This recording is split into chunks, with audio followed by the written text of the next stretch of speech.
Do you ever think about how record and record are the same word? Yeah, but pronounced kind of like read and read. Depending on whether you emphasize the first or second syllable, it's either the thing you're doing or the result of the process. That's really interesting. What brought this on? I don't know. Okay. I was just thinking. There's a fun fact for the day, everyone. It's so interesting when you start episodes because English has phonemic stress. Not phonemic.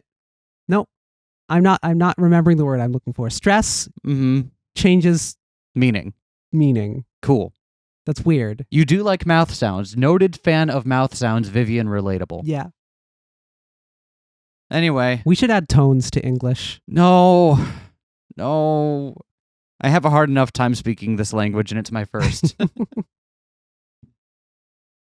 Is this really all right, though? The reason I'm here is to save my friends from MAMIYA. Or am I constantly biting my tongue for nothing? Although I had my hands full just mediating between them, and I couldn't focus on their individual stories. For a while, I might have to focus on just one. No, I have no such time. I should rush to the conclusion as quickly as I can.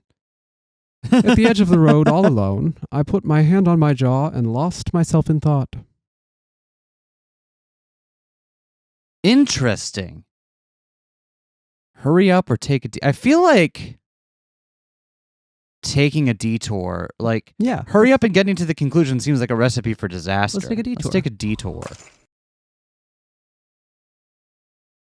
Well, I started interfering, but before I proceed, it's probably a good idea to get to know them better. Tip story! What? What is happening right now? Tip story. I chose to take a detour before doing anything to the story. There was no guarantee that their story would turn out better if I rushed it. And more importantly, I wanted to get to know my friends on a deeper level. What? This is such a strange way of ordering things. Someone in the comment section for the last episode mentioned that this was originally released as this part 2 here was originally a fully linear experience, and now it's been deconstructed into whatever this mess is, and I'm like, okay, all right, you took your time. Kikuchi Ryo looked up at me, and they were all chatting around a table. Sorry, I had some business that dragged on a bit. Making a wry grin, I went and sat on a chair I brought over from a nearby table. Hey, Suo. Show this to Tojo. Tojo, Morichika wants you to have this. Why didn't you give it to me directly? Huh? Oh. Huh? Since when are you all on good terms? Just the other day, we went shopping together. Morichika said he needed some bike parts, and Suo insisted on tagging along. I was kind of forced into joining them, and Ryo happened to be free too. Oh hey, good group of friends.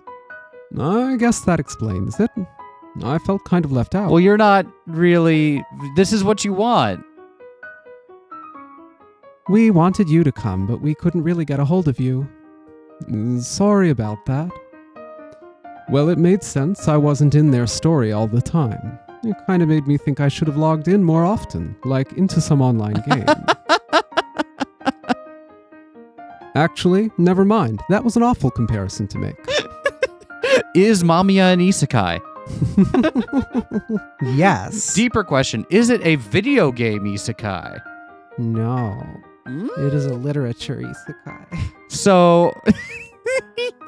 where you're transported into the storybook. Yeah, so that is its own genre, isn't it? Yeah, so MAMIYA is Fushigi Yugi. Yeah, it is Fushigi Yugi. That wasn't the first, but it is the one that I'm coming to think of, because I know the trope, but I can't for the life of me think about where that originally started. Because Alice in Wonderland wasn't that. That was transported into another a silly world. Huh. Well, I'll have to think about that in my own time. The fact I had a place to return to made it feel less real, but to them this was reality, their whole world. Wow. I needed to keep that in mind to avoid becoming just another unfeeling spectator. You listening to me, Tojo? Yes, You and your cute lips. Yes, I am. And I heard that. Anyway. Heard what? What's on the agenda for today, Natsume? What? You telling me those perky little ears of yours heard something, huh? Huh? What's up? You want to go? You trying to insinuate something? You keep that up and I won't only smack your face. You sure as hell ain't listening. Huh? All right. Let's see. We still need to decide what to put in Natsume's coffin. We had some ideas last time, but couldn't actually decide on anything. Tsuo Kato heaved a sigh while eyeing my notes. Natsume's already been cremated, right? Yes, all that's left is the burial. So, it doesn't have to be non-flammable. Anything goes, then. I volunteer. Why not just put in lots of stuff he'd like? We can't just do that. I kind of doubt that's what he'd want anyway. Flammable things are fine. Let's bury Natsume with one of his favorite things, a batch of napalm.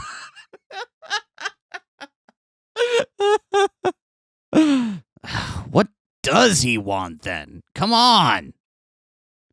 Why did he choose us? If he wanted things he liked, he could have just asked his fucking family. Why didn't he do that? Because he likes you. Say what? Come on now. You think I'm some kind of gay guy who's into kissing those soft lips of everyone? Nah, none of that. Where did that come from, Natsume? Morichika and Tojo made strained grins. It seemed very much... This isn't the right voice. Morichika and Tojo made strained grins. It seemed very much like a chill had just gone down their backs. I'm not the one that's keeping you honest here. Huh? Natsume, he liked you as friends. That's probably why he wants some memorabilia from you. He said specifically here, no homo. Unless. Ellipsis. Willing to... Not gay, but willing to finish a homie off. Exactly. Memorabilia. Maybe that's not the right word for it. I think he's looking for something you guys would want him to have. Nah. All I could muster was a shoddy at best explanation to which they all fell silent. See, I would have just said, like, I don't know, I'm just as much in the dark as y'all, rather than trying to keep justifying it, because then the more you explain, the more sus it seems that you have explanations to give. Does anything come to mind? Something you'd want to give him? You know, something to bury with him? A donut. A motherfucking donut. Yeah, I'm actually with the donut kid. Morishika's definitely going to be a pachinko token. Uh-huh. And Minato's is definitely going to be the cell phone, which involves embracing that Mina is the same person. Yeah? Maybe. Am I onto something? Maybe, and then Morichika giving up the pachinko token is a way of, like, symbolically giving up bad habits? I don't know, like, how is that helping him grow? I don't know. Anything at all, Tojo? No, you can't volunteer yourself. Huh? Me? Well, I guess I do have something. What is it? I don't have to say it now, do I? It's kind of embarrassing. It's what we're talking about, though. It came up naturally in conversation.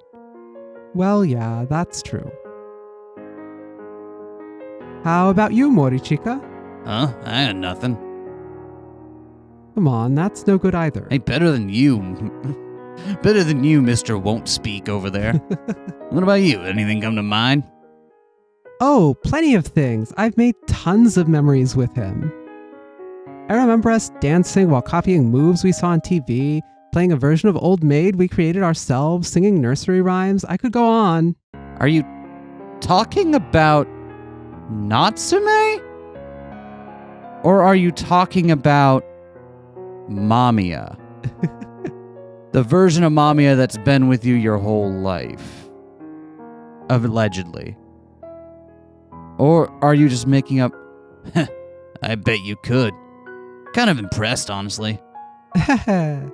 Did we learn anything about Keito's connection to Natsume in his arc?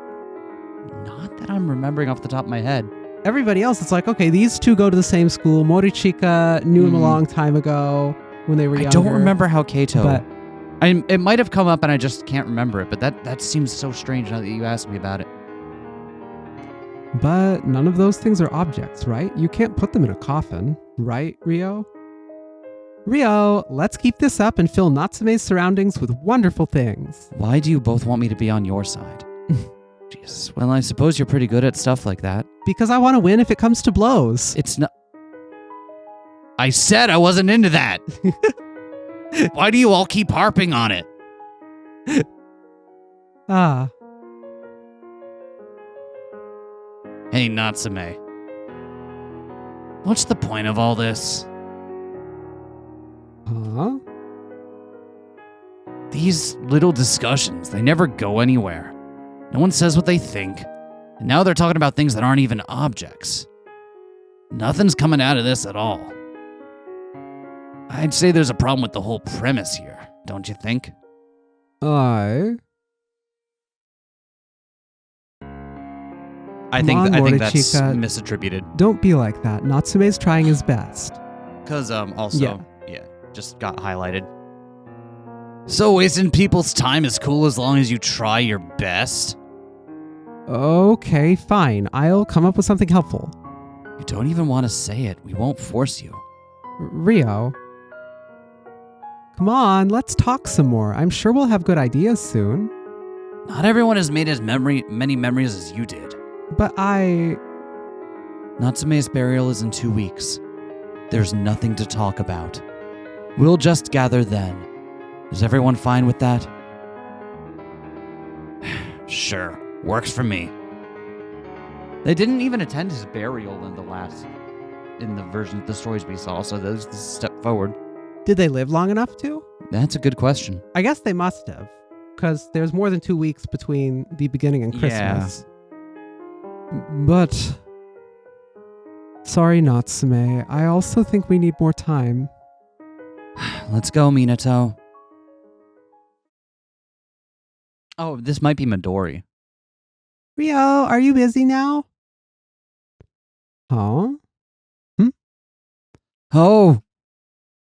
Haha, called it. Midori? Before everyone could leave, we were interrupted by a little girl in a green raincoat. It was Kikuchi Midori, Ryo's sister. Hey, Midori, what's up? You want some donuts? Yeah. Oh, okay. I can't find Taro. Taro? Yeah, I was with him all the time, but he disappeared. He was hurt too. I'm so worried. Taro? What's a Taro? I have never heard that name before. Any idea where he could be, Ryo? Oh, motherfuck. Ryo? Taro? It's the first I've heard of that. A big shocker for old big bro here, huh? Probably got hauled off by... Don't say that in front of Midori. Hey, Ryo. I'm sorry, but as you can see, I need to go. Sumo Keito grabbed Kikuchi Ryo's hand before he could walk out of the donut shop. Please wait. I can't ignore someone in need. You can and should. Midori, let me help. Keito, you'd do that for me? Me too. I'd go through fire and ice for you. Thank you, Minato. What the hell? Are you all nuts? I don't even know any of your pretty faces. Ugh. It's damn cold out, too. Despite his grumbling, Morichika grabbed his bike keys and was clearly planning to join the search too. But someone does need to explain what a taro is. Alright, let's go find Taro. Who's this, by the way? Oh, me? I'm Natsume. Not that Natsume. The other Natsume. Taro! Taro! I don't think it'll be that easy. But if it's really hurt, it can't have gone too far, right? Midori, can you tell us more about Taro? Taro is brown, fluffy, spotted, and hurt in the right leg. Dog? Spotted and brown, huh? That seems so common. He's hurt, so I tied a yellow handkerchief on him. That would explain why I haven't seen my handkerchief in a while. Hikuchi Ryo, who was no doubt in charge of laundry at their household, let out a dejected sigh. If it's got a yellow handkerchief on its leg, we should be able to recognize it right away. Do we split up? Good thinking. Ryo, you go with Midori and... Hold it. You're gonna make me go with this huge guy and the weirdo? Huh? Hey, I also want to look for Taro with Ryo or Midori, not Morichika. Midori is with me. Alright, let's play a round of rock, paper, scissors. That will decide it. The Kikuchi siblings are 2 in 1. The one who wins goes with them. The losers will be the other group. Alright, I'll win and go with Ryo. Midori, I'll be sure to win, so cheer for me, okay? Hey, Tojo, let's do paper. Huge guy, you do scissors. Sound good? No, it doesn't. Hey, no cheating. I won't lose, Tojo. Don't get mad when I win. Let's go. Rock, paper. So...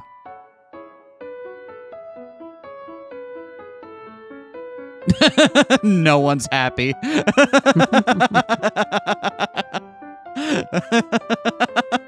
at least I'm not with the tall guy. Why did I win? You're still complaining? Just look for Taro, alright? Huh? Ugh, I am, damn it. You're just looking around. That's not how you search for things. Look, I'm helping out your sister. Some appreciation wouldn't hurt. What? You want a piece of me, pretty boy? I didn't ad-lib that. That's just what it says. Ryo, Haruki, shut up. Nah. I wonder how they're doing. Forget them. We gotta find Taro. I love Minato's like, oh. Don't worry, Tojo. Natsume's a private detective. He's good at finding things. Huh? Oh, right. I do take jobs like this quite often. And how do you usually handle them? I use bait to lure them out. Natsume can't... has no idea how to not keep people asking questions about him. I see. And then? I use a tracking dog to sniff them out. Wow, and where's the dog now? I don't have it with me now. Oh, anything else? Just look around? Hey, did you get the impression that both of our groups kind of sound the same? Like within themselves. You get that idea? No! Oh, fair enough. That's pretty normal. Sure is. Ugh. Let's just keep looking. Haruki, come here. Yeah. What's up? Ugh, why is she calling me instead of her brother anyway? Well, Midori tends to be nice to weaklings.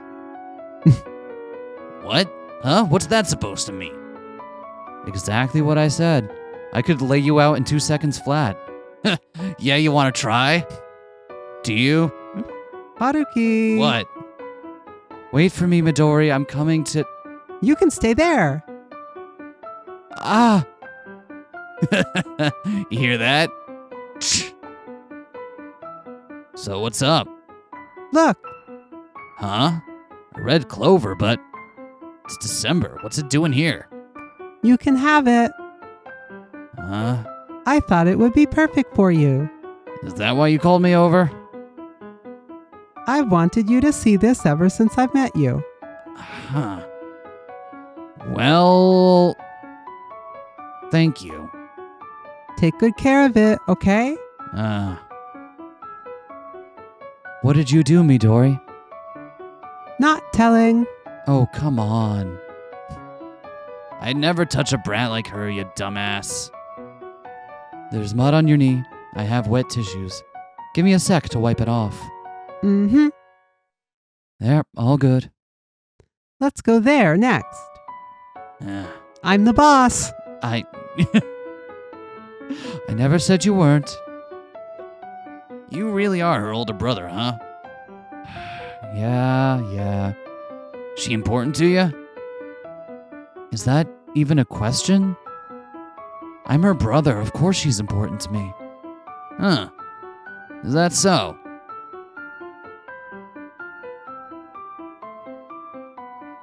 Sorry, may I go to the bathroom? Sure, we'll wait here.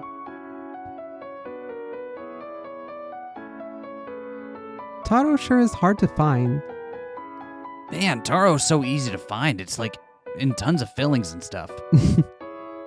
But giving up here isn't going to get us anywhere. It's all about positive thinking. You're pretty weird, Suo. Huh? You're so honest and straightforward about everything. I just thought that was pretty amazing. It is? Yeah, just today, remember how you opened up about your memories with Natsume? I could never do something like that. Because half your memories with Natsume are... Wait. What if Natsume doesn't even know Minato? And only knows Mina? No. That would be strange, seeing because then he is like, oh, you're my friend. Never mind. That doesn't make sense. I had a version in my head for a moment where Mina was invited to the funeral. But no, Natsume still recognizes Minato. Okay. Never mind. Go back to your regularly scheduled listening. But half of Minato's memories with Natsume are not ones that he can mention. Yep. Heck, I'd probably be too embarrassed to even open my mouth. So you're a shy type, huh? Huh? I guess so, compared to you at least. Are you also embarrassed right now, even though we're alone? See, this is exactly what I've been talking about. You really are amazing. I only remember Natsume's face. His face. It's why I didn't want to say it. It'd make me look like the kind of person who judges people based on appearances. He always looked at me and me alone with those sparkling eyes of his.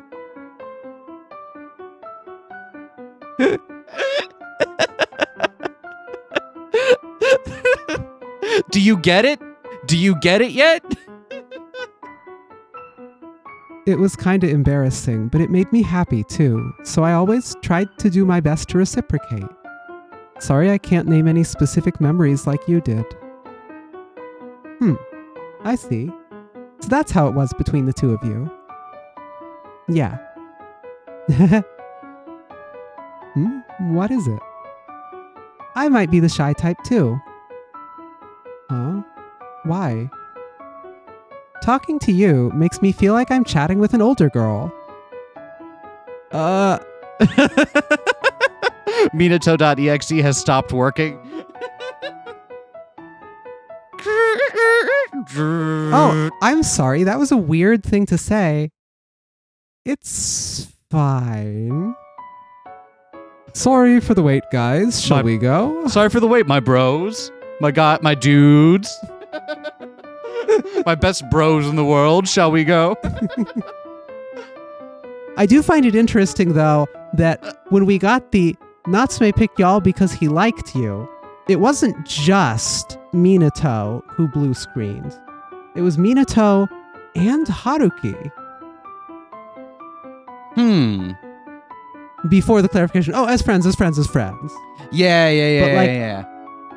Was Natsume also like Haruki's first crush when he Maybe? was really young, and now Haruki's going around sleeping with all these women and getting absolutely nothing from it because he can't accept that he's gay? Maybe? He was also dragging Natsume around as his parlor buddy. Yeah. Did you read that line? I didn't.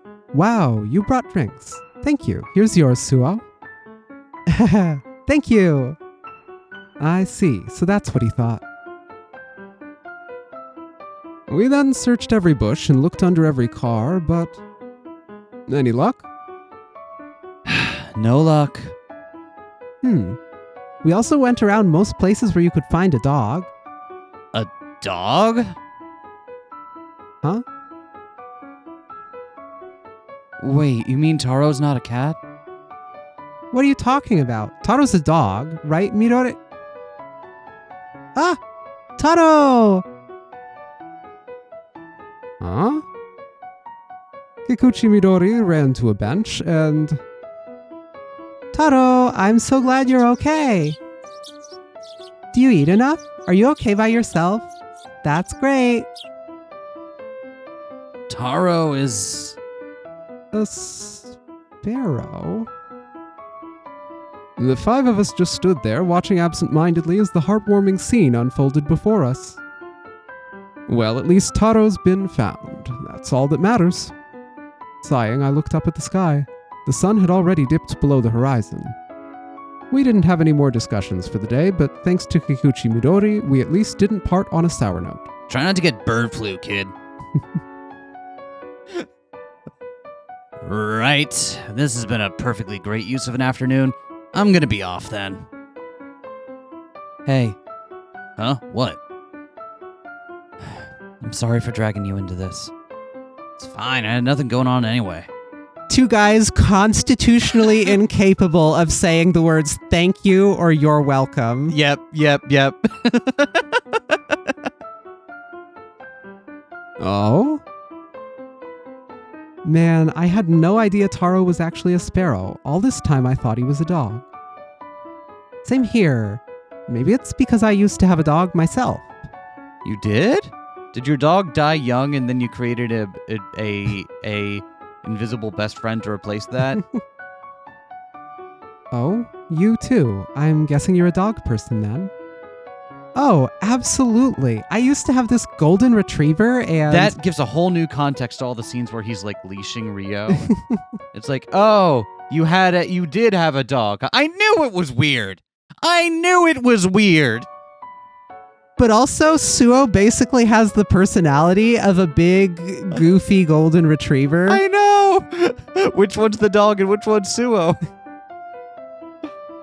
What did we have here? Could you all please gather next week too? I don't think we need to force ourselves to talk about what to bury with Natsume, but I want to know his friends better. Sorry, I know it has nothing to do with his note, it's just what I want myself. I don't think you guys are obligated to fulfill Natsume's wish, but if you don't mind, I... Geez, Natsume, you sure are helpless. What? Well, if you insist, I suppose I could look into taking on other shifts. Besides, you helped Midori. It's the least I can do. Well, all you went first, and now it's hard for me to refuse. Guys! Sparkly beach. Let's meet up next Friday and have fun as friends. I've managed to get them to meet up next week too. Go me! Now it was a matter of choosing who to observe. I'm curious about... Oh, this is going to be the split we see on the main page. Who do we want to go for first? I don't know. We've got... Actually, let me drop a save right here. I think I can choose these from the menu. From the menu, yeah. But just in case, let me drop a save here. I almost just closed out of the... I am a little absent-minded. I'm going to roll D4. Okay. Yep. Hold on, let me get the dice out.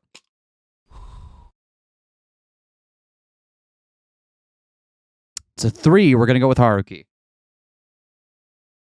Okay, but have you considered that 3 can be pronounced me and Minato starts with me? Do you want to do Minato first? No, we rolled a D3. I didn't roll a D3, I rolled a D4. A D4. We rolled a D4 for it. Rolling a Dice D3 don't is very lie. hard. It's actually not, but like a three-sided polygon cannot be constructed. Sure it can. Just take a coin and add an extra side. I chose to observe Morichika Haruki. Soon after I began looking for him, someone called me from behind. Hey there, Natsume. Morichika Haruki, what do you want? Come with me. You're not a student, are you? Of course not. I was feeling nervous, but went with him anyway.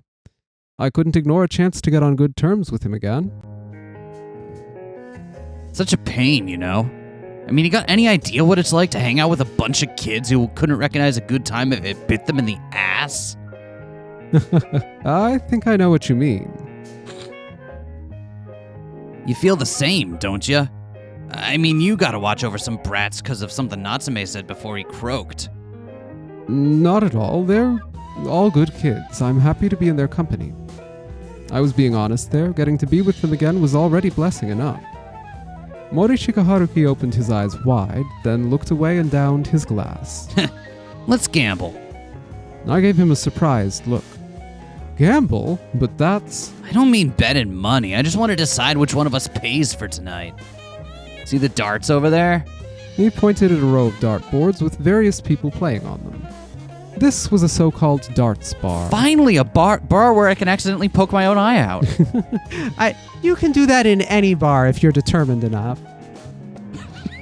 That's true. We gotta test this out, get some practical results. But I've never played darts before. I'll hold back. You want to go or not? His provocative, yet strangely alluring tone made it difficult to refuse him.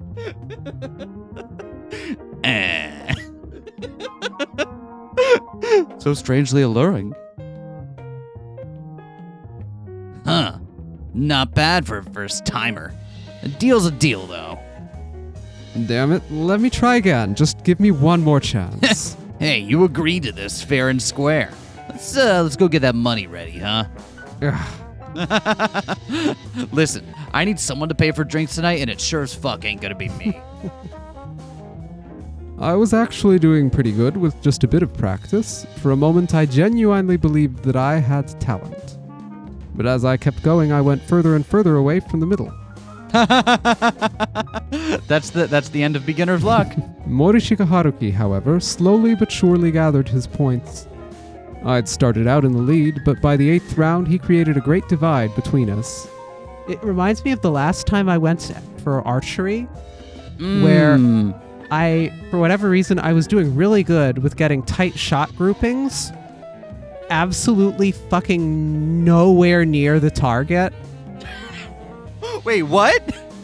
Where it was just like, somehow or other, I was getting all of my arrows tightly grouped, but like in the hay bale off to the right and above where the target was by quite a long ways.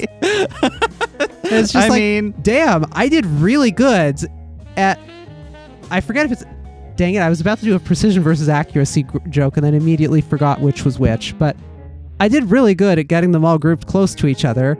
Someone just needed to move the target over to be in front of my arrows, and then I would have scored great instead of nothing. Exactly. In conclusion, archery is fun, but also hard. That one engineering YouTuber needs to make an archery target that you can never miss. Didn't someone do that? Oh, no, it wasn't archery, was it? It was the basketball hoop. Yeah. Which, is probably leagues easier than something that's flying at way too much.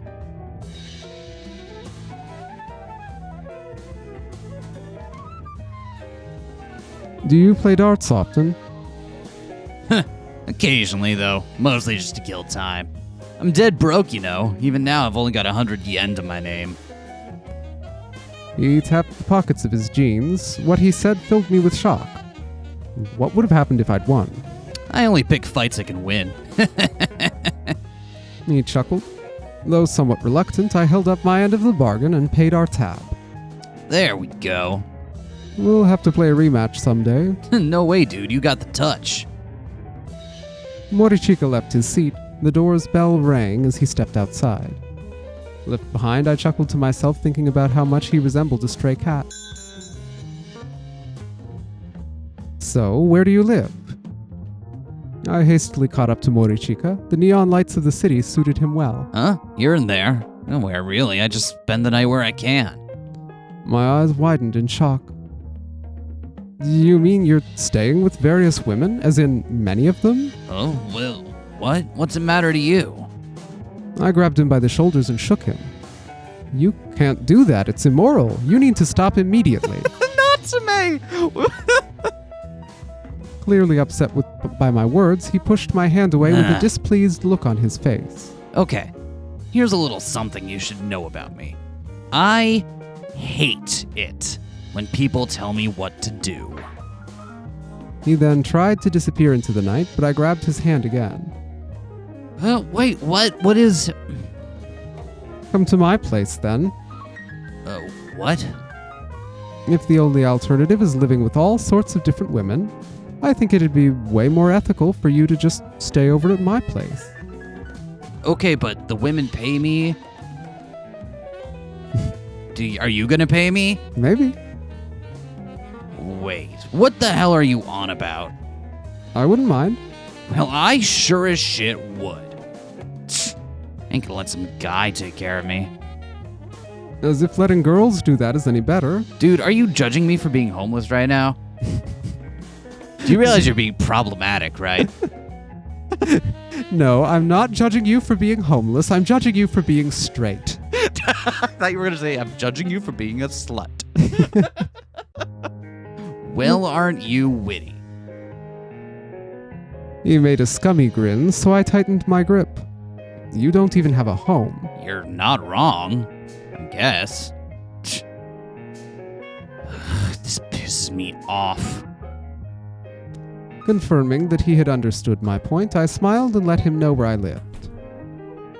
My home was a simple city apartment. Your home or the home of the guy that you mind control or whatever is happening here?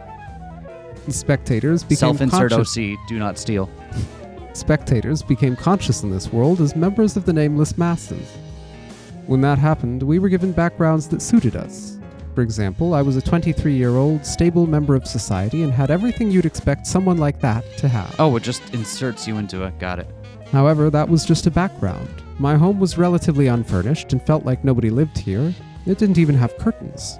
Dude, this place is depressing as fuck. It's not much, I know. You know those times where people take pictures of male living spaces and post them online to get made fun of? And like how sometimes it's just people who have a Spartan lifestyle and that's not weird, it's just a thing, but sometimes you do get the people who just live on a mattress on the floor with nothing else and you're like, what the fuck, man? That's you. You're the one that's actually concerning. Morichika Haruki looked around, then boredly took off his coat and handed it to me. So we gonna do this or what? There was too little to look at. White walls with white flooring, a white bed, and a brown sofa. Nothing else. The inorganic fluorescent light reflected our awkward frames in the dark window. I feel like I just got offered to sleep in the back rooms. Oh, right. Give me your number. Huh? What? Remember when you forgot to come to the meeting? I need it just in case. Morichika Haruki clicked his tongue, but gave me his phone number regardless. I made it a policy not to answer when a guy is calling, so try not to actually use it. Oh, okay. I mean, unless your circumstances radically change. Wasn't a number I couldn't use basically the same as a number I didn't have? I don't know. If you have it, you can get a girl to call it. We can acquire one of those. Yeah, I doubt that. Guess I'll just go the fuck to sleep then. You can just use the bed. Nah, I like this better. He then just rolled up and got comfortable. Okay, good night. I turned off the light, but Morichika Haruki continued doing something on his phone for a while. It felt as though he didn't want me to see his sleeping face. As if to prove just that. Alien? Nope. Youth? Nope. Okay, so just the O and the L. Login. Shit. I used the I again. God damn it. Morichika Haruki disappeared with the first light. He was a man who did whatever he wanted. He hated staying in the same places and interacting with the same people. One day he would smile as if we were close, only to disappear the next morning. He was much like the brand cigarettes he smoked. He would attract you with the fragrance, then vanish when the wind blew. It's Natsume a smoker? It's a very apt metaphor. Just not something I would pull out. Ugh. Eat your breakfast. Did you come here just to say that? His eyes told me to just leave if that was the case. It shook me a bit, giving him time to walk away. I mean, didn't we go to Mass together? He was such a reliable young man back then. Dude, I'm willing to be your friend in certain contexts at certain times. My morning is not one of those times. I'm not anybody's friend in the morning.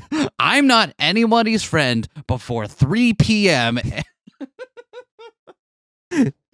No, I take that back. I'm one person's friend, and that's the barista who makes my Americano exactly how I like it. Are you the barista that makes my Americano exactly the way I like it?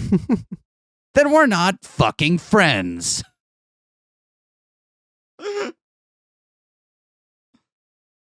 These days, though, he was a drain on society who jumped from woman to woman. That's a problematic framing, and you know it. We were also roughly the same age now. Life's full of mysteries, I guess. It's like people are multifaceted. Who knew? I chuckled at the irony of it all. Good morning, Morichika Haruki. Jesus Christ. The hell are you following me for, dude?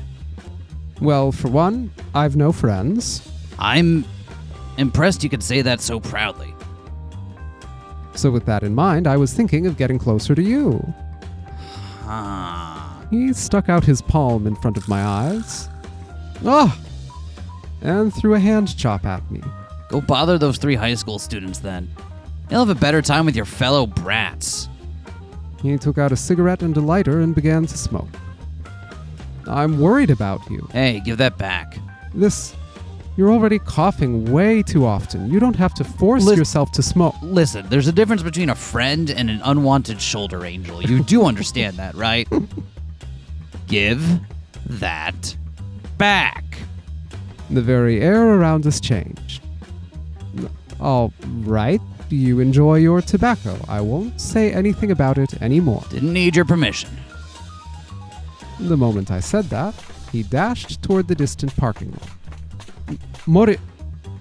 He quickly put on his helmet, sat on the bike, and drove off somewhere. Left by myself, I simply stood there and gazed after him in utter shock. He ran away. I quickly snapped out of it, though. He'd come back here tomorrow, I was sure of it. He had nothing better to do anyway. Huh? He's still not here. The next day came, and so did its evening. Wait, could it be that... As the light of the morning sun made me squint, I had no choice but to accept that he'd been avoiding me. No shit, Sherlock. Natsume, how are you so clueless? Oh, right, I still have that number he gave me. Hello, Morichika Haru... Hello? I'm sorry, sir, but we only open at 11. Huh? Could you call us back later? Who is this? Oh, we're Chair, the pizza place. I ended the call and just stood in place. popped. Morichika Haruki! Morichika Haruki had always lived by his own rules. The only lead I had to find him was the fact that he often picked up women to leech from. If I interacted with various ladies there myself, I could maybe run into those who met Morichika Haruki. Shinjuku, the metropolis of Tokyo. I made myself comfortable and waited at a place near the border of the residential areas in the neon-covered city. Are you okay? There was one. Going by her voice, she was used to talking to people. She probably worked in customer service. I slowly raised my head and opened my eyes. Oh. Our eyes met.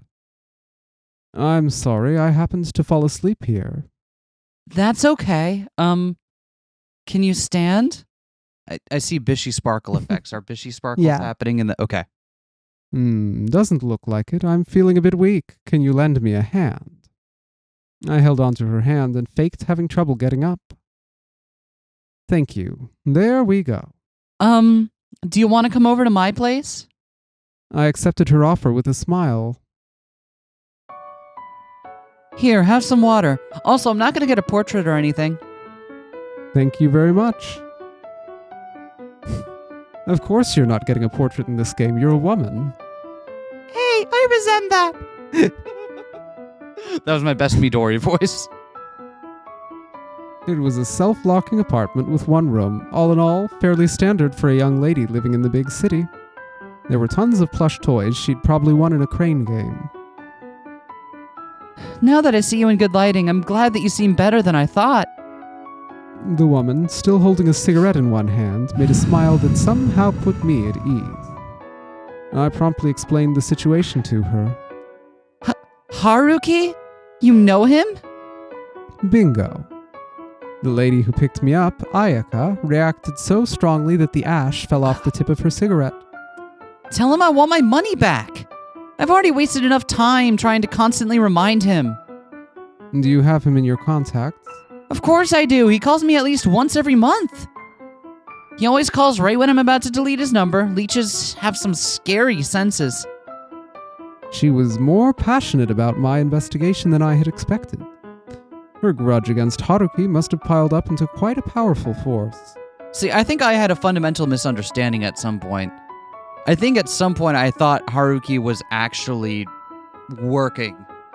Was actually selling, this was a transactional thing. Being a prostitute, essentially. Selling his sex for the evening and getting money. Or this frames it as more as like, oh no, he's just bumming off money and sex off of women. And Yep. Anyway, I now had his actual number, but... could you do me a favor? I whispered something into her ear, and it immediately made her lips curl into a grin. Remember, Natsume, if there's one thing people love, it's being told by other people how to live their lives. People love being moralized to by other people. No problem. I was relieved to see how eager and reliable she seemed. Good night, then. What? You're going to sleep? Yes. Oh, I see. Well, good night. What? Natsume, what is your deal? That night, I slept using my trench coat as a makeshift blanket. I know this isn't much, but... Next morning, I reached into my wallet and took out a few bills as thanks. Huh? You really didn't have to. I actually thought you were broke, so I wasn't really expecting any of this. As she kept on mumbling, I tilted my head in confusion and offered her the money again. Ayaka, I'm counting on you today. Sure, leave it to me. I still can't believe Haruki actually knows someone sensible. Gotcha. Motherfucker. I am going to reach into that trench coat and pull out your heart from between your lapels. Don't threaten me with a good time. Why are you here? And where's the chick I'm supposed to meet? Ayaka has a shift today. Are you the chick I'm supposed to meet? There was confusion in his face. He had no idea why I knew Ayaka's name.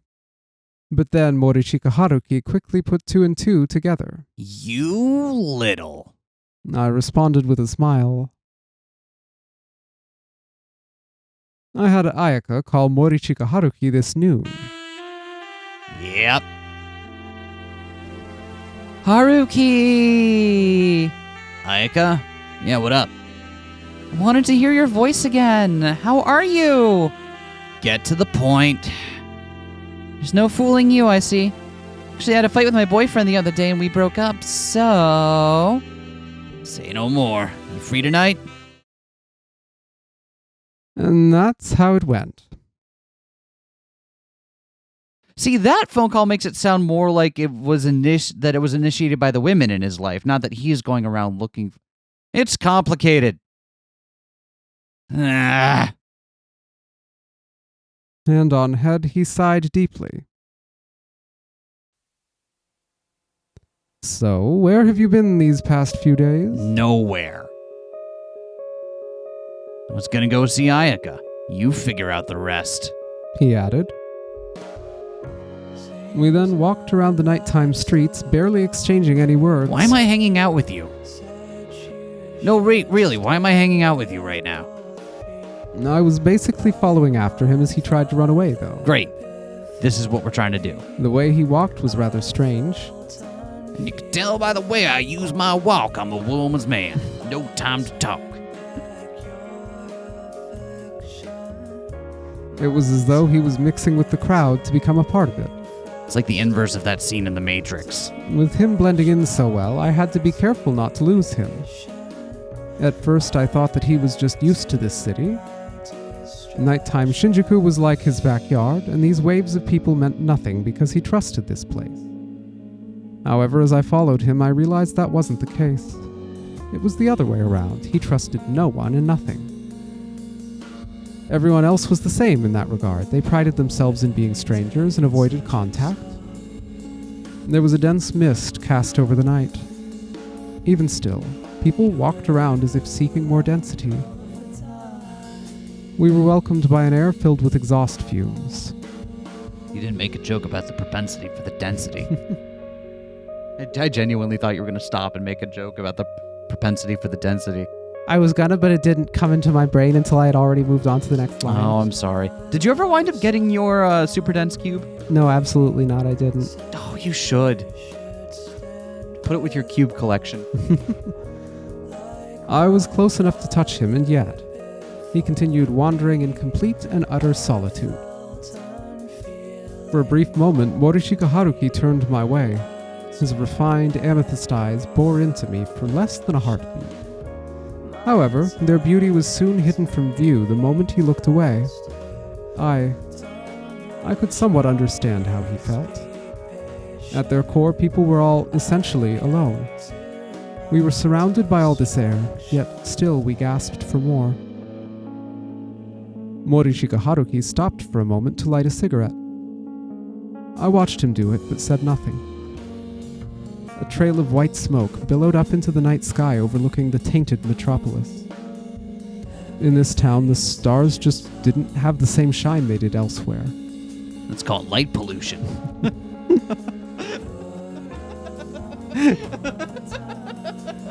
Yeah, I read a book. What of it? Hey. What do you want to do to me?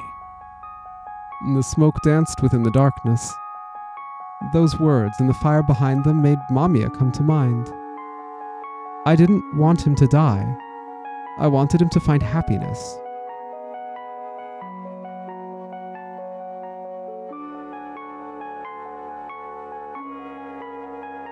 Huh.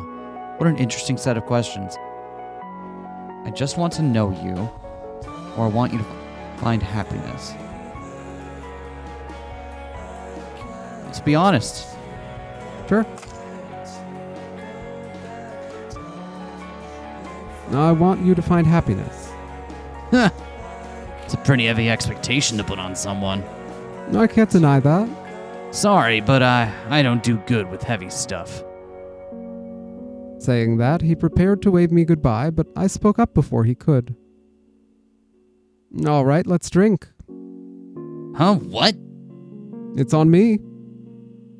Walking shoulder to shoulder, Well, we stumbled into a local bar. Why didn't you lead with that? I said let's find happiness. Morichika Haruki made an annoyed scowl. Oh, here we are. Happiness. I didn't know there was a bar called that. Morichika Haruki, check this out. Why do you have to say my whole fucking name the whole time? What Because the it's hell? fun to say. Ah! Jamila. What are you, 10? I haven't seen that in forever. Our walking was unsteady. I have no idea what that was meant to be. Someone can maybe explain. We laughed, we cried, and we drank ourselves under the table. I hadn't had this much booze in, well, ever.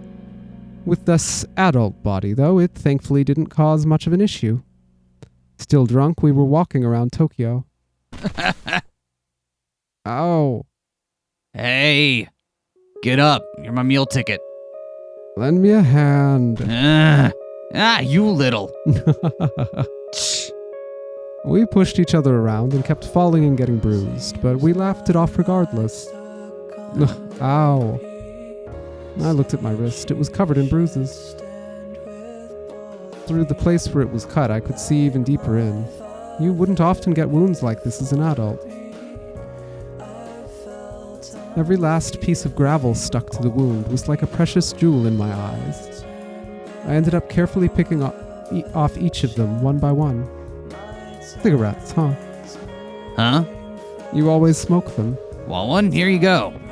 I'm in a good mood. Don't make me regret it. Whoa. You ain't never smoked before? Ugh, this is awful. Why would you do this to yourself? I ain't sure. It's kind of a habit. I don't get why you'd want to smoke. You're only shortening your own lifespan. Just wait until 20 years from now when they say that about booze, too. You think people are going to stop drinking? Who cares? I'm about to kick the bucket anyway. What? I said I'm about to die. Who gives a shit if I smoke or not? Before I realized it, I punched him. My fist sank into his left cheek. I felt his scrawny skin on my knuckles. A loud sound followed, and he rolled into the nearby back alley. You piece of... Morichika Haruki got back on his feet and grabbed me by the collar. He then dragged me and punched me in the right cheek. Ugh. His silver ring made a metallic sound. I felt the pain in my teeth. You little... You think you're something just because we chilled, huh? I grabbed him and pushed him against the cold asphalt.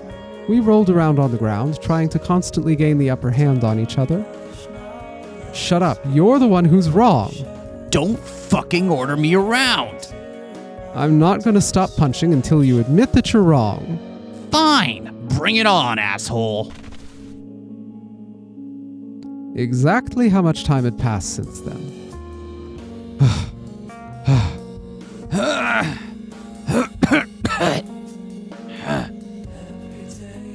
We were both exhausted to the point where our punches had long since lost all their power. Morichika Haruki. Whatever the fuck your name is. Why can't you understand? Hell if I know. How the fuck am I supposed to tell what's even going on in your head? You're a pain in the ass, so stop forcing your ideas on me. I ain't your kid. I'm nothing to you. I don't think about you that way. Yeah, right. Lying on the ground, we looked up at the small patch of sky peeking out from between the buildings. The heavy, moist clouds seemed to almost be scolding us from above. It certainly made me feel a little apologetic. We had completely sobered up. Ugh, I hate sobriety.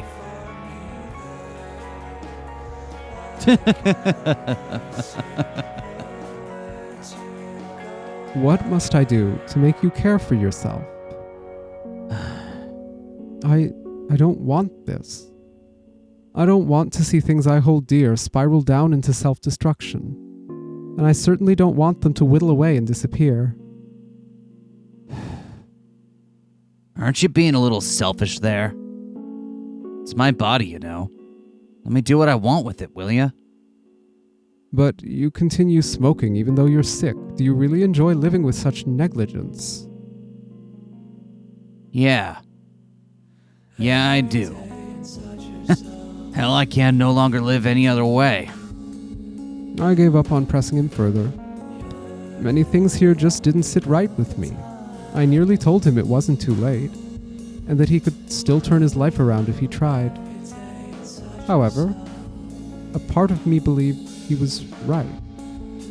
Others pushed their feelings and ideals onto him. He'd been doing his best to live up to their expectations, and that drained him.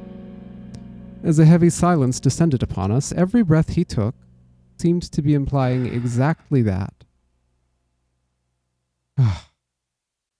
I took a long, deep breath. Morichika Haruki, no doubt anticipating a second round, quickly got back up. His reaction made me chuckle. I shook my head and looked up at the dark gray sky stretching above us. When's your birthday? Forgot that too. No, you didn't. In the spring. Spring. Is that why you're called Haruki? I mean, with Haru meaning spring and all? Yeah. His listless response made me smile. Haruki, born in spring. Huh? He looked at me in confusion. And since Natsu means summer, guessing that makes you a summer-born Natsume, huh? Oh no, I was actually born during winter. Huh. Natsume born in winter. Yep, that's me, the winter-born Natsume waiting for the day he would see summer. I heaved a sigh. The cold had already vanished. I can't wait for spring to arrive. Wow, I sounded just like you for a second. Oh shit, there. sorry. You should celebrate your birthday when it does. Let's buy a cake and eat it with the others. I'm sure it'll be fun. You could get one now, you know. Huh? Said you were born in winter. Why not buy a cake now? I guess that would make sense. Still, I'd like you to live way past 30. You're still on that? You see, I have a little dream to reach my 40s with my friends and go mountain climbing on a day off. I want to make sure it comes true. Whatever, dude.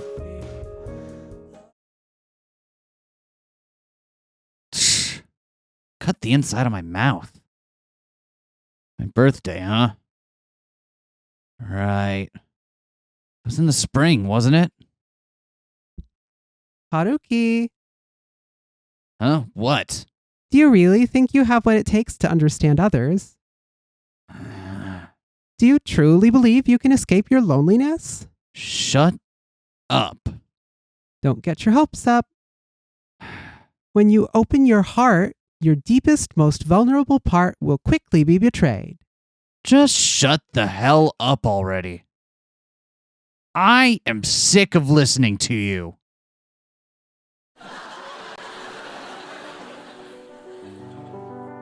Morichika Haruki seems to have given up on me after the day we fought. I'd given up on him, too. The distance between us was neither great nor short, which seemed to suit us well. He was still smoking his cigarettes while I was still following him around. That was all there was to it. I looked at his fingers holding the cigarette, occasionally tapping off the ash. They were white and bony. The silver ring was the most glaring feature. Oh, there was a red mark on one of them. It made me think of blood congestion. Had he lost a ring? Or had he perhaps thrown it away because of something? I wonder what finger it was on. That would have been strange, considering it was something he held on to long enough for it to leave a mark. The first thing I can think of that would be a meaningful kind of ring that you would keep on for a very long period of time, but then something might happen that would cause you to take it off. Something that might leave a mark. Well, you take yours off all the time, so maybe not you, but... Natsume gave him a ring pop. Yes, Natsume. I am implying that Natsume gave him a ring. No, I'm implying that he was married at one point. What could have happened to that ring? Pop. It's time. Yeah, See ya. you too. Morichika Haruki crushed the butt of his cigarette and disappeared onto the platform. What is this background? He normally used his motorbike, so why was he taking a train now? Who would he meet? And what was with that removed ring? Could it have been somehow related? I had no idea.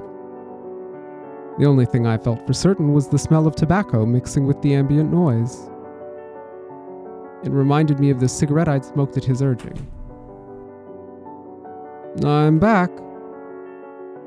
I stepped in and had a look around. The room I had just greeted was completely barren of warmth.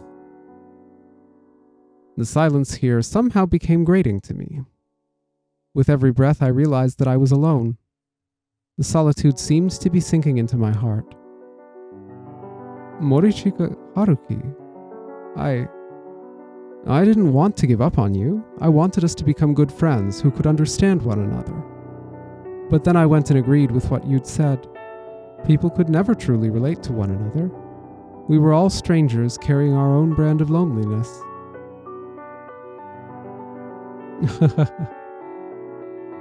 All strangers carrying our own brand of loneliness. If that's really what you believe, then doesn't that make the little moments of connection all the more important? Perhaps so.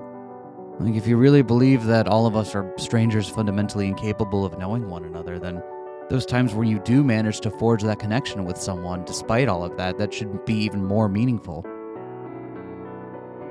I never felt this lonely back when I was still alive. I had my family back home, and though I didn't talk much in school, I'd accepted it as the place where I belonged. But how was it now? I'm like a complete outsider. My voice bounced off the walls and almost made me want to cry. I was no longer a part of this world. Yeah. Just this weird specter continuing to haunt it after your death. I was a spectator whose very existence was forbidden. Hey, spectator and specter are kind of... Didn't we comment on that I think previously? you did. I think you did. Yeah, sorry. I didn't belong here. I don't belong here. You call yourself lonely. I'm a creep. Then what was I?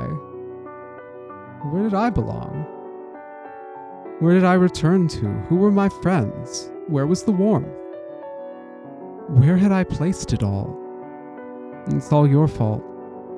I couldn't stop thinking about the mark left by that ring. Even so, I'm doing my best to save him.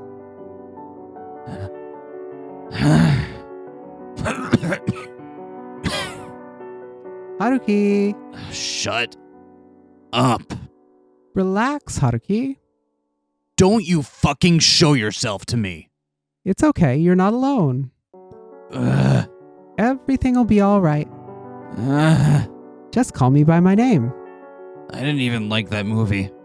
Please. MAMIYA. Does the name have power? Yes, good. Interesting. I'm MAMIYA. And I'll always be here for you.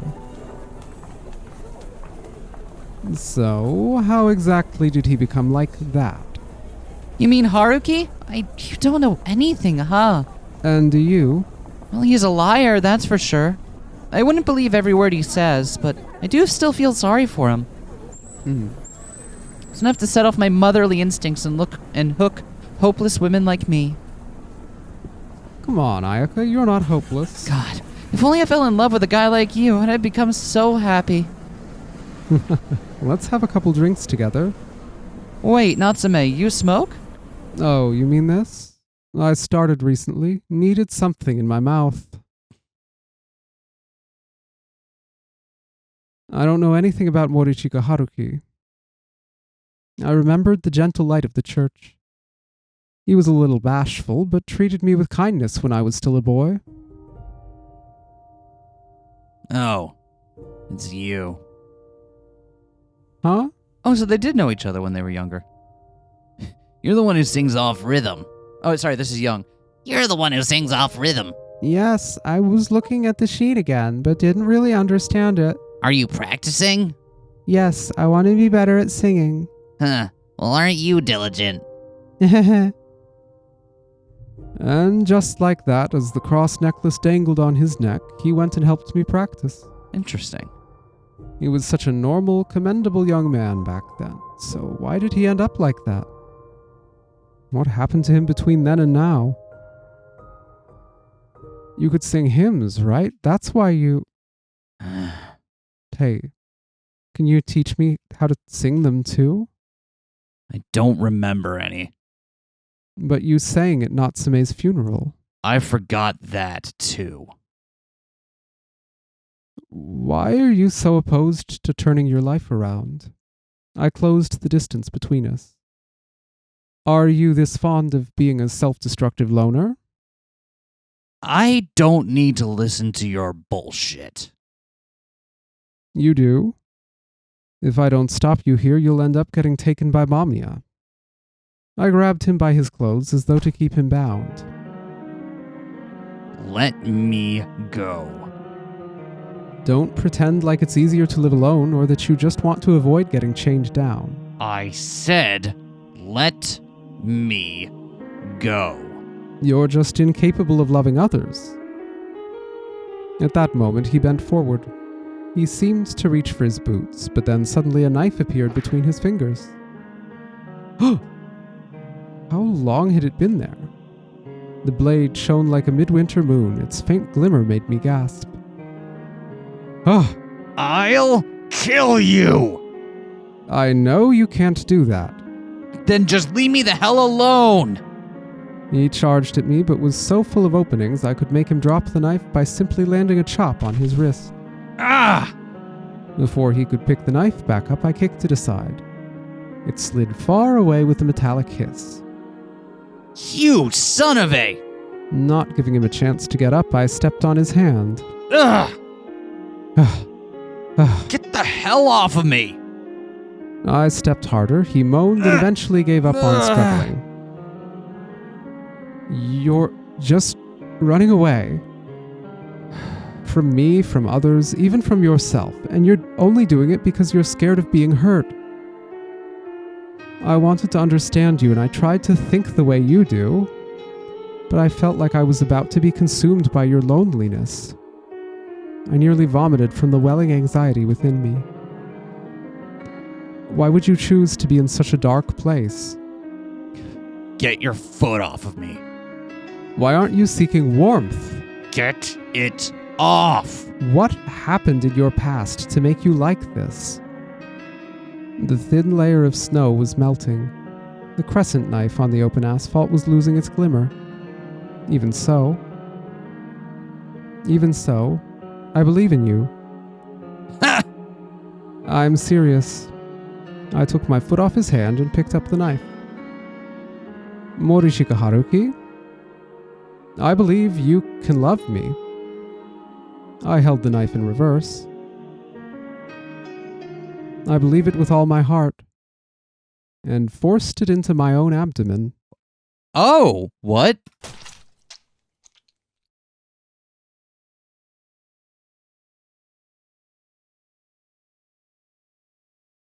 Interesting. What? Not where I thought that was going. But judging from the stuff happening around, like what happened in your past to make you fear being chained down in love, it does sound more and more like he was married at some point and something happened. At least that to my ear, but I could just be reading it wrong. I feel like it's not that, given that he's so young. And it's not unusual.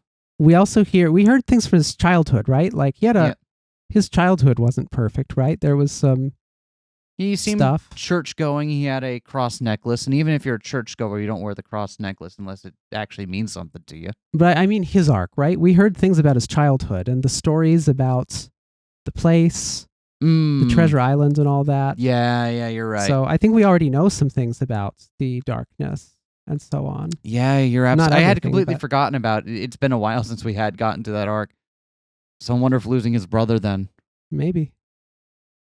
A beautiful light was leaking in through a foggy window. Morishika Haruki squinted as the light fell upon him. His side profile carried a certain sinfulness, like kissing thorns under a divine light. Ugh. My groan made Morishika Haruki stop reading. What is this place? An abandoned building. No one's using it, so it's where I spend some of my nights. I see. Eh. For a second, I thought I was in heaven. Don't be fucking ridiculous. It was indeed an abandoned building. It looked like it could collapse at any moment, which I admittedly found a little scary. However, that very unpredictability felt like a representation of Morishika Haruki himself. Thanks. Huh? You fixed up my stomach. Yeah. Did you think I would die? Stop talking, damn it. I should have just left you there. I'm glad you didn't. I was right to believe in you. I'm pretty tough, but it was still a huge gamble. Man, you are a piece of work. It is. Just like in the abdomen, like... Yeah, like... What happens if you rip open an intestine or something? Yeah. Like my dude, what? Don't do that if you're trying to make a statement to a friend, okay? I don't do this in general, but if you're gonna do this, like... Don't... That's definitely one of the less sensible Yeah, because you've got like locations. tons of vital organs. Yeah. That's why people always stab you in the gut. It's because they just need to cut one of those things and that's lights out for you. As I'd expected, the wound itself wasn't that bad, and a bit of sleep was enough to put me back in good health. Boy, am I hungry. Morishika Haruki looked at me as if he couldn't believe what I had just said. I grinned back at him in response. Well, we're both broke, so... Yeah, I took your money while you were out. Yeah, it's also already gone. Sorry, unlike you, I'm pretty stubborn.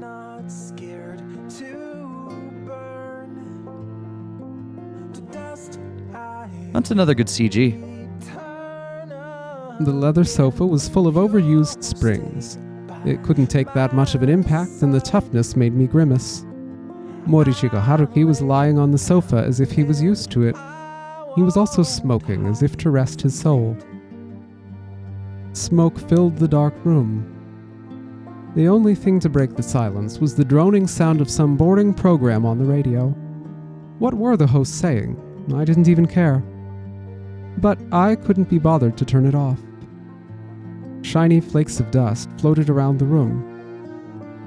The way they sluggishly drifted through the air made it look like they were tired. The sense of fatigue here made me feel comfort unlike any I'd felt before. You gonna drink? He gave me some canned cola. Why is this a choice point? I don't know. Thirsty. I took it and promptly cracked it open. The can made a pleasant-sounding pop before releasing the carbonated drink. Stopping its flow with my lips, I began hastily drinking it up.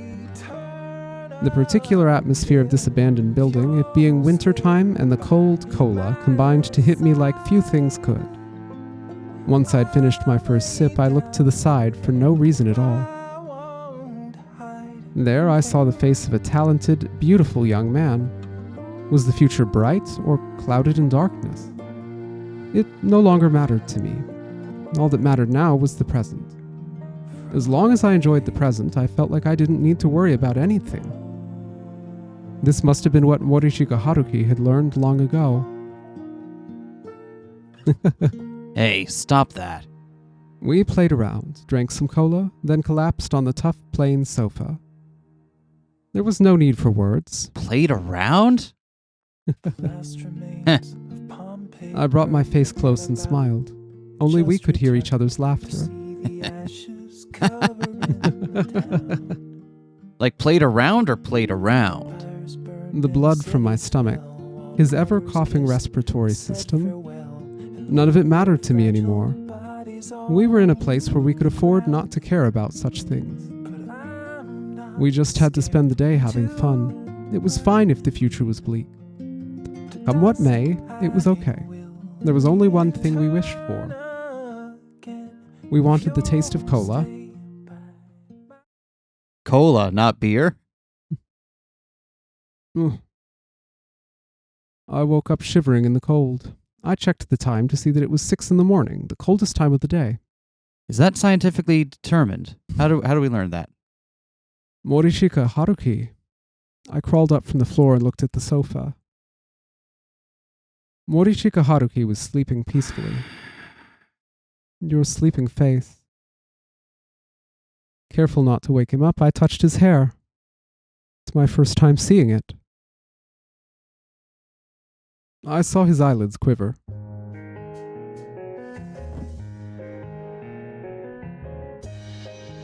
Is it just me, or have you been smelling like tobacco as of late? Huh? Really? Wait, do you actually smoke? It's just secondary smoke. Stop lying, dumbass. You're actually right, Tojo. Guy started smoking recently, so feel free to be disillusioned with him. Hey, don't say that. Huh? Besides, I'm not an addict or anything. I only smoke every now and then, not all the time. Oh, you're enjoying it in moderation. That's so mature. Whoa. Hold up a second. That's not how you reacted to my smoking. Jesus, don't force yourself to smoke if you can't handle it. Are you worried about me? No. God damn it, I said I'm not worried. Now stop smoking. I can't believe you're the one saying that now. Now I understood. The only way to keep Morishika Haruki in check was to hurt myself. That's not a good lesson. Natsume learning the great takeaways here. Here's a free life tip. If you find that you're in a situation like that with a friend of yours, that's not good. That's not sustainable. Not healthy. We were in church. It was a place he hadn't visited no matter how many times we'd met up. His expression, combined with the way he was sitting and the position of his hands, made it seem like he was praying. If you sit here long enough, they don't tell you to leave. You can't smoke here. What are you, a priest? Well, I guess you're much like one. The warm evening fell over the church. The divinity of its glow made me feel as though this place was closer to heaven than any other. Huh? Morishika Haruki looked at me like I was dazzling.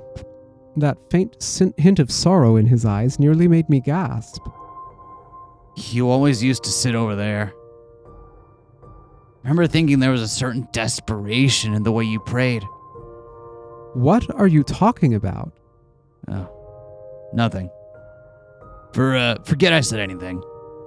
Morishika Haruki, let me grant you a miracle. To me? Who else? You're no god. That's true, I'm no god, but I can at least pray for your good fortune. And that's supposed to be a miracle? Well, I'm pretty lucky if I do say so myself. Seriously? You gotta be kidding me. That's so not the impression I'm getting from you. But I did meet you. And what's that if not a miracle? You are so embarrassing. I guess I am. Sorry. Pouting his lips, Morishika Haruki fell silent. You probably won't find it easy to believe in miracles, but if you take a slightly better look and find it in yourself to believe that you can cause miracles, I'll give you my protection. If I can believe in myself? Morishika reached into his coat pocket and took out a silver cross necklace. He brought it to his lips and took a deep breath. At times, his closed eyes occasionally opened. At others, he closed them so tight it seemed almost like he was grimacing. Some time passed, and when he finally opened his eyes, they looked right at me. I'm ready to believe. I'll believe in this shitty world and whatever God there is. I'll believe in the miracles I missed out on. In you. In myself. So, please.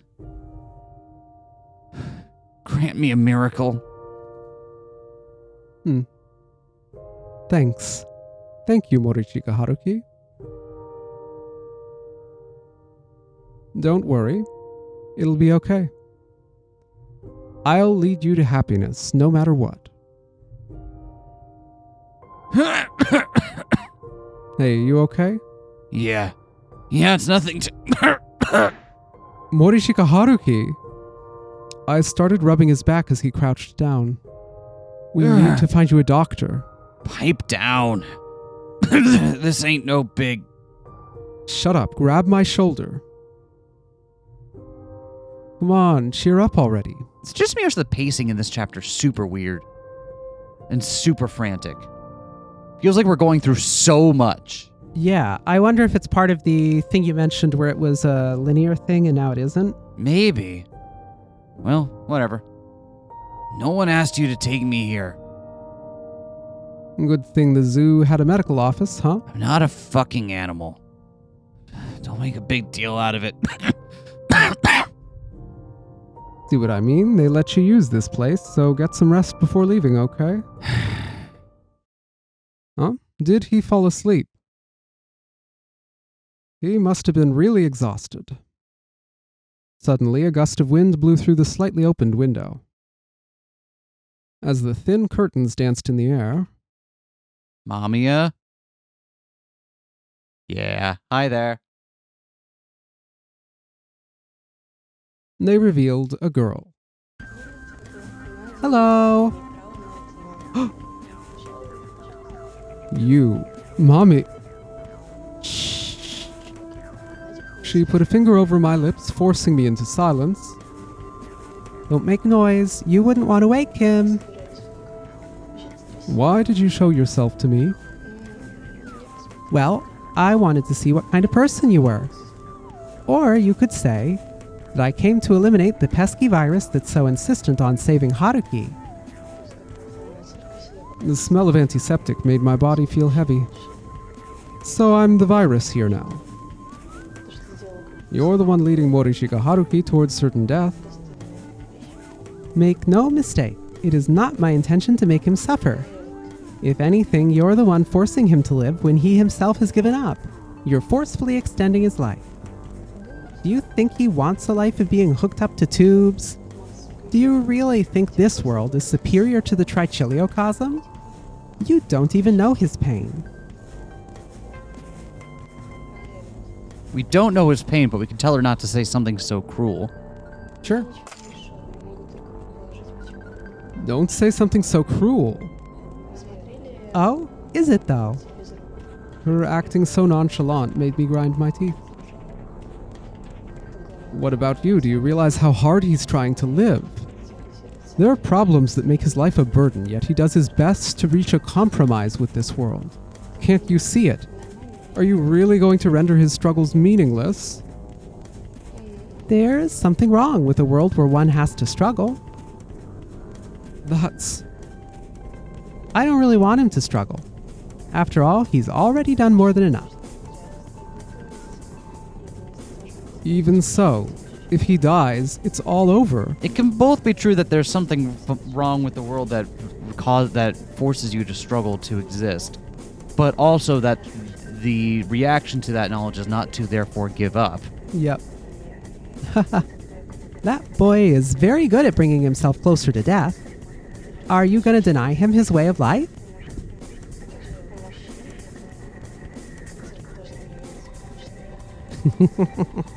I will. I'll take his place and die so he doesn't have to. What are you thinking here? I don't know. Toxic codependence time. Yep. I will live the way he does. The way he does? You have no flesh and look like a child. It's something you can't do. Please don't say that he's very good at bringing himself closer to death. He may live his life moment to moment, but that's exactly why he values it. So, what'll you do? Do tell me, Haruki's friend, what exactly will you do?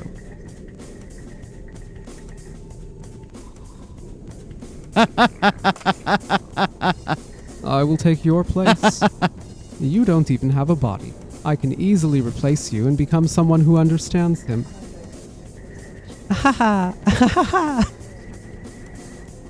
She sounded a high-pitched laugh. It felt like I was listening to a broken toy.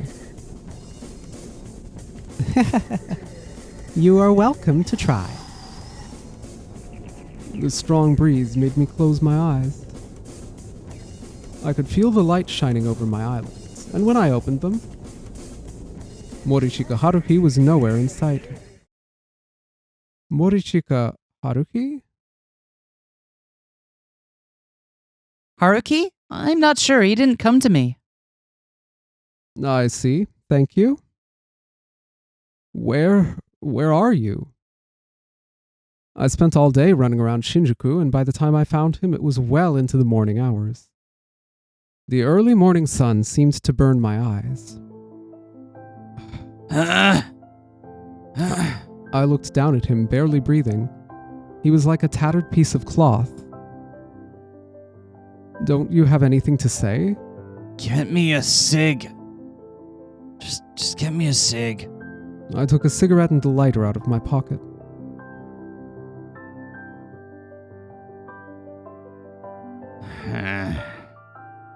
And smoked it myself. Hey. It had begun to snow. The first light of morning illuminated us both. The snowflakes danced in the wind, taking the scent of tobacco with them. Hey. Stop fucking smoking. It doesn't suit you, damn it. And whose fault do you think that is? Huh? You? You're the one who got me into it. The smoke stung my eyes. The morning light shone cruelly over Morishika Haruki's emotionless face. It's all your fault. Are you an idiot? I already know what goes on in your head. Don't try to disappear just to avoid feeling loss. You know how painful it is, so why do you force it onto others?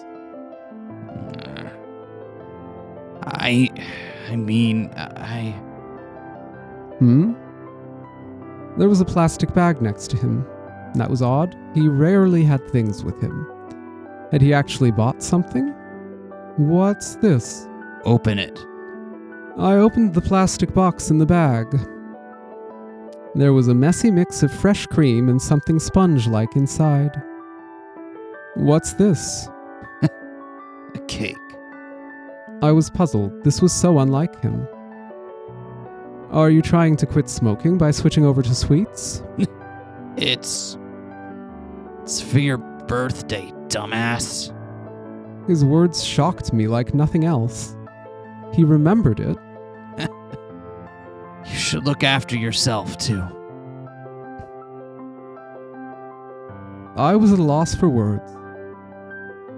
Before I knew it, it had become dark, and enough snow had fallen for Tokyo to be blanketed in white. We lied on the fresh snow, and the two of us were parallel with the silent road. We could see the moon and skies above. We had no idea when a car would come, but we just lied and silently breathed. By doing so, we felt like we became one with the air, and our worries were dispersed. Sing something for me. Huh? You know, like a birthday song. Screw you, we don't have the rights for that. Oh, okay then. I began singing it to myself. Happy birthday to you. Happy birthday, dear me. How about you sing instead of laughing? Nah, this is funnier. The snow fell on our faces, and they were like stars. Silence. The traffic light was shining orange. The snow took the light, reflecting it. It was winter, but the surroundings were now covered by a warm color. My vision turned blurry from tears, making it seem like the city lights were sparklers. Happy birthday, Natsume. Happiness. You and me, we both just wanted happiness. Oh man, this cig tastes like shit. It didn't matter if I was basically like walking garbage, I just wanted to sleep. Within the stagnant air, free of any kind of thrill. I didn't care if this turned me to dust, I didn't care if I couldn't get up. I just wanted to sleep without the fear of death.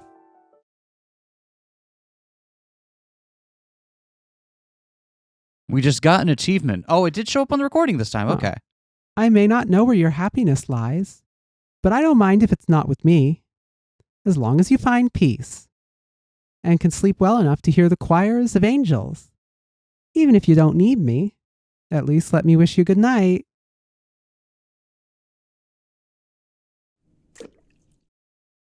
And we'll have to pick this up next Next time. Next time. Next time. Fourth Friday now, but we only connected with one of them. Interesting. Oh, we're in tips. We're still in the Morichika bit here. Yeah. Okay. Well, we'll have to see. I guess we'll have to see how that turns out. I'm liking this, but also the pacing is very strange. But maybe that's part of it. It feels very frantic and scattershot at times, like there's not enough time for stuff to build up. But maybe that's part of the point, is that it's kind of very frantic, constantly moving, keeping you from getting comfortable in one place for too long. I'm also willing to accept it just as like a narrative device, because dude is skimming a book trying to find the right places to intervene to save the people in it. So like maybe it fits if he's only hitting these highlights and doing all this weird shit like stab himself and so on, because what are you going to do? Like, that's such a good justification for it. I like that. I don't know if that's actually the justification, but it's one that lets me just take it at arm's length and not worry about it. Fair enough. Well, we'll see you all next time. Yeah. Bye.